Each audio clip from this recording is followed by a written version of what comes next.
Hello student, हमारे YRS class में स्वागत है।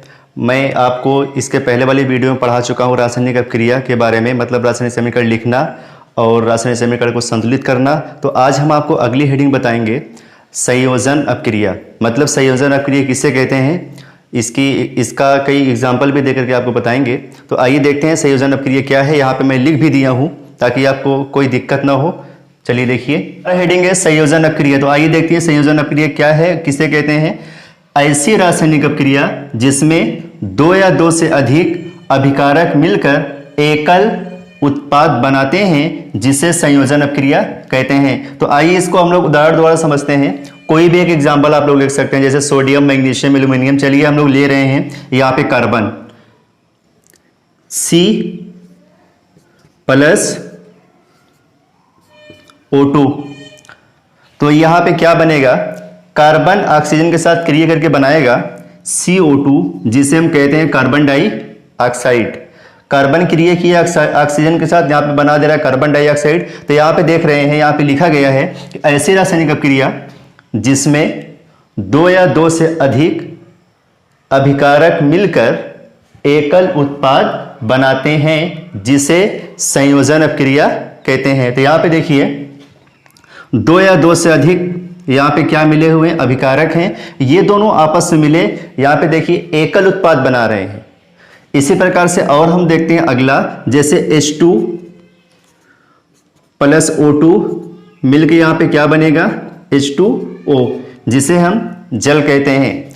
अगला देखिए, यहाँ पे है कैल्शियम ऑक्साइड, बिना बुझा चूना। बिना बुझा चूना की क्रिया हम लोग करा रहे हैं जल के साथ, H2O के साथ। यहाँ पे क्या बनेगा, बिना बुझा चूने को जब हम जल में घोलते हैं तो हमें बुझा हुआ चूना प्राप्त होता है, CaOH का बेस 2। बुझा हुआ चूना हमें प्राप्त हो जाता है। तो यहाँ पे हम लोग क्या देख रहे हैं, उत्पाद में हम लोग देख रहे हैं, देखिए एकल, यहाँ पे देखो एकल बन रहा है, यहाँ पे भी एकल बन रहा है, यहाँ पे भी एकल बन रहा है। तो बच्चों यहाँ पे मैं 3 एग्जाम्पल दिया हूँ। पहला एग्जाम्पल है C+O2 कार्बन डाइऑक्साइड बन रहा है। फिर उसके बाद दूसरा एग्जाम्पल मैं आपको यहाँ पे बताया हूँ, H2+O2 मिलकर यहाँ पे जल बन रहा है। तीसरा एग्जाम्पल मैं आपको दिया हूँ CaO, इसको हम कहते हैं बिना बुझा चूना। बिना बुझा चूने क्रिया जल के साथ कराई गई, तो यहाँ पे बन रहा है बुझा हुआ चूना, मतलब कैल्शियम हाइड्रोक्साइड, या इसको पढ़ेंगे CaOH का बेस 2। तो यहाँ पे देखिए दो अभिकारक यहाँ पे आपस में मिल रहे हैं, यहाँ पे भी दो अभिकारक मिले हुए हैं, यहाँ पे भी दो अभिकारक मिले हुए। लेकिन जब दो दो अभिकारक मिले हैं, यहाँ पे देखिए एकल उत्पाद बना रहे हैं। एकल का मतलब होता है एक उत्पाद, या हम इसे केवल एक यौगिक भी कह सकते हैं। तो आप लोग नोटबुक, अपने नोटबुक में इसको उतार लीजिए। मैं आप ही के लिए ये सब लिखा हूं, तो आप लोग अपने नोटबुक में ये जो इसका परिभाषा मैं लिखा हूं, इसके परिभाषा को अच्छे से आप लोग इसको अपने नोटबुक में उतार लीजिए। और उसके बाद जैसे मैं यहाँ 3 एग्जाम्पल मैं आपको दिया हूं, इन तीनों एग्जाम्पल को भी आपको उतार लेना है। अब इसके बाद अगली हेडिंग है ऊष्माक्षेपी अपक्रिया। तो हम लोग समझेंगे ऊष्माक्षेपी अपक्रिया क्या है और ऊष्माक्षेपी अपक्रिया किसे कहते हैं। तो आप लोगों के लिए मैं यहाँ पे लिख दिया हूँ ताकि कोई दिक्कत ना हो।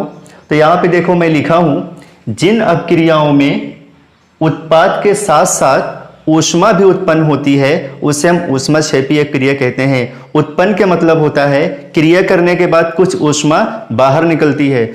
ऊष्मा का मतलब आग होता है। जैसे आप लोग ठंडियों के महीने में आग जलाते हैं और ठंड से बचने के लिए, तो उसमें से जो ऊष्मा निकलती है वही ऊष्मा होती है जो हमें ठंड से हमारे शरीर को गर्म करती है। वो ऊष्मा के कारण ही होता है। तो यहाँ पे देखिए मैं आपको बताया, जिन अपक्रियाओं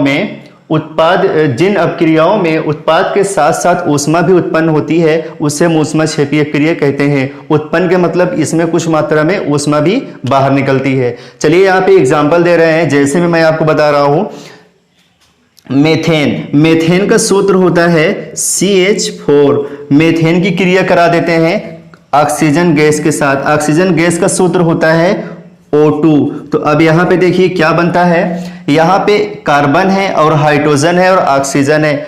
यहाँ पे देखो O2 मतलब दो ऑक्सीजन है, कार्बन क्रिया करेगा O के साथ, यहाँ पे बनाएगा CO2 कार्बन डाइऑक्साइड, और यहाँ पे देखो हाइड्रोजन और ऑक्सीजन मिलकर यहाँ पे जल बना देगा H2O।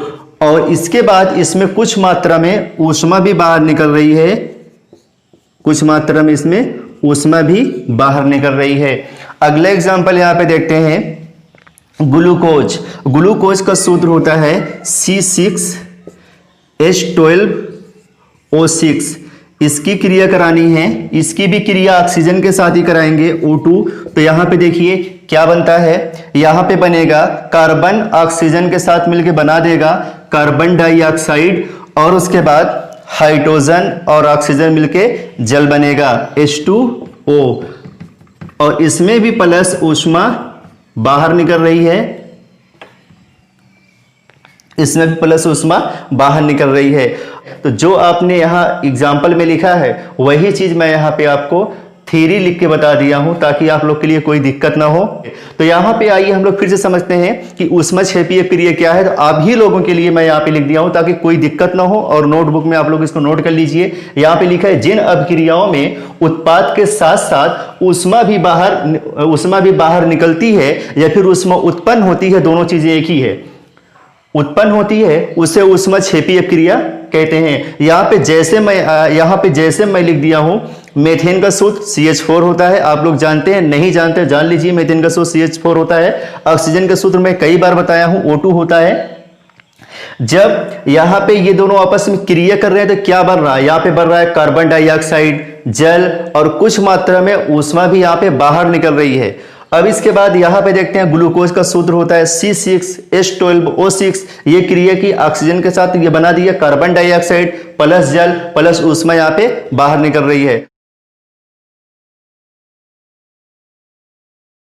तो बच्चों इसके बाद तीसरी हेडिंग है जिसका नाम है वियोजन अभिक्रिया। यहां पे लिखे भी हैं ताकि आपको कोई दिक्कत ना हो समझने में। वियोजन अभिक्रिया, तो वियोजन के मतलब टूटना होता है। जैसे कोई भी यौगिक है वो अपने अवयवों में टूट जाता है। कहने का मतलब है कोई भी यौगिक है जिससे मिलकर बना हुआ है वो उसी में टूटता है। जैसे मान लीजिए जल है, जल को हम लोग गर्म करेंगे, वो धीरे धीरे जल में खत्म होता चला जाएगा। जैसे बर्फ है, बर्फ को हम लोग गर्म करना शुरू करेंगे, वो धीरे धीरे पानी में बदलता चला जाएगा। इसका मतलब ये टूट रहा है। वैसे बहुत सारे एग्जाम्पल यहाँ पे दिया गया है, एक दो एग्जाम्पल देकर के अभी आपको बताएंगे। तो इसका जो परिभाषा होता है यहाँ पे मैं आपको लिख दिया हूँ ताकि कोई दिक्कत ना हो। देखिए इसका परिभाषा है, ऐसी अभिक्रिया जिसे गर्म करने पर वो अपने अवयवों में टूट जाते हैं, वियोजन अभिक्रिया कहते हैं। एक बार फिर से हम लोग समझते हैं कि वियोजन अभिक्रिया की परिभाषा क्या होता है। ऐसी अभिक्रिया जिसे गर्म करने पर वो अपने अवयवों में टूट जाते हैं उसे हम वियोजन अभिक्रिया कहते हैं। तो हम लोग परिभाषा तो समझ चुके हैं, लेकिन परिभाषा से हमें नहीं समझ में आ रहा है कि इसका मतलब क्या हुआ। तो आइए हम लोग एग्जाम्पल द्वारा समझते हैं।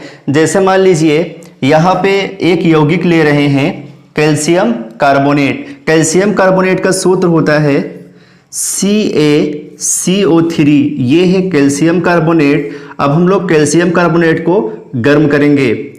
जब हम लोग कैल्शियम कार्बोनेट को गर्म करेंगे तो ये कैल्शियम कार्बोनेट क्या होगा, टूटना शुरू हो जाएगा। कैसा टूटेगा, देखिए ये कैल्शियम है और CO3 है। यहाँ पे देखो ऑक्सीजन 3 है। ये कैल्शियम क्रिया करेगा एक ऑक्सीजन के साथ, तो यहाँ पे बना देगा CaO कैल्शियम ऑक्साइड। अभी यहाँ पे कुछ बच रहा है, एक कार्बन बच रहा है और O2 बच रहा है, तो यहाँ पे बन जाएगा CO2 कार्बन डाइऑक्साइड। तो बच्चे यहाँ पे देखिए ये जो कैल्शियम कार्बोनेट है, ये कैल्शियम कार्बोनेट दो तत्वों से मिलकर, दो यौगिक से मिलकर बना था, कैल्शियम ऑक्साइड और कार्बन डाइऑक्साइड। जब हम लोग इसको गर्म करते हैं जिससे मिलकर बना होता है वो उसी में टूट जाता है, उसी को कहते हैं वियोजन अभिक्रिया। वियोजन का मतलब टूटना ही होता है। तो देखिए कैल्शियम कार्बोनेट को गर्म किया गया तो ये जिससे कैल्शियम कार्बोनेट जिस चीज से मिलकर बना था उसी में ये टूट गया। देखो कैल्शियम ऑक्साइड प्लस CO2। अगले एग्जाम्पल हम लोग लेते हैं। जैसे मान लो जल है,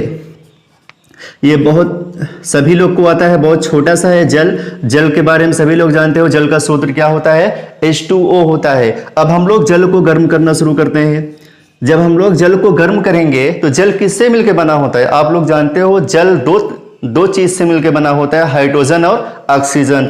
तो जल को गर्म करेंगे तो ये टूट जाएगा, H2 प्लस O2, देखिए किसमें जिससे मिलकर बना था उसी में टूट गया है, H2 प्लस O2, हाइड्रोजन और ऑक्सीजन।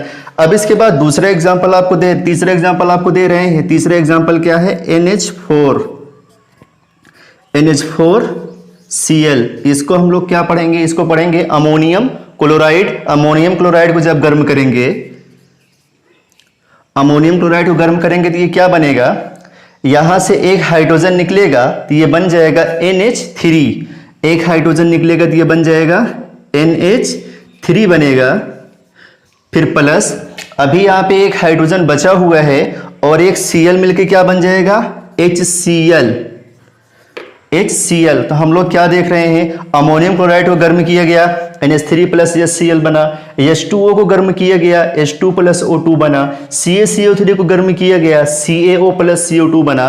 तो ये देखो, ये जिस चीज से मिलकर बने हुए हैं वो उसी में टूट जा रहे हैं। ये भी जिस चीज से मिलकर बना है उसी में ये टूट जा रहा है। इसी को हम लोग क्या कहते हैं? वियोजन अपक्रिया। तो बच्चों, आशा करता हूं ये वियोजन अपक्रिया, संयोजन अपक्रिया, उसमें क्षेपीय अपक्रिया, ये तीनों चीज आपको बहुत अच्छा समझ में आया होगा। अगर आपको नहीं समझ में आया है तो अपने कॉपी में इसको अच्छे से नोट कर लीजिए और एक फेयर भी आप लोग बना लीजिए, क्योंकि अगर फेयर आप लोग बना के रखोगे तो एग्जाम के टाइम अपने फेयर से आप लोग अच्छे ढंग से तैयार भी कर लोगे। और जितना मैं आपको यहाँ पढ़ा रहा हूँ सारी चीज़ें आप लोग इसको तैयार करते चलो। अगर अभी से तैयार करते चलोगे तो बोर्ड एग्जाम के समय कोई दिक्कत नहीं होगा, क्योंकि जब आप लोग बोर्ड एग्जाम देने जाओगे तो बहुत सारी चीज़ आपको याद करना है। हिंदी अलग तैयार करना है, उर्दू अलग तैयार करना है, गणित अगर अलग तैयार करना है, सामाजिक विज्ञान अलग तैयार करना है। तो बहुत सारी चीज़ें तैयार करना काफ़ी दिक्कत होने लगता है, तो इसीलिए इसको अभी से तैयार करते चलो ताकि कोई दिक्कत ना हो। तो ये तीनों चीज़ मैं आपको एक ही वीडियो में बता दिया हूँ। इसको अच्छे ढंग से आप लोग समझिए। अगर आपको नहीं समझ में आता है आप लोग कमेंट करिए। जहां भी आपको दिक्कत होता है ये वीडियो में फिर से आपको बना के दिखाऊंगा। तो आशा करता हूं ये तीनों चीज आपको समझ में आ गया हो। ऊष्मा क्षेपीय अपक्रिया क्या है, वियोजन अपक्रिया क्या है, संयोजन अपक्रिया क्या है, तीनों चीज मैं आपको यहाँ पे बता दिया हूं। तो स्टूडेंट, आज के लिए थैंक यू।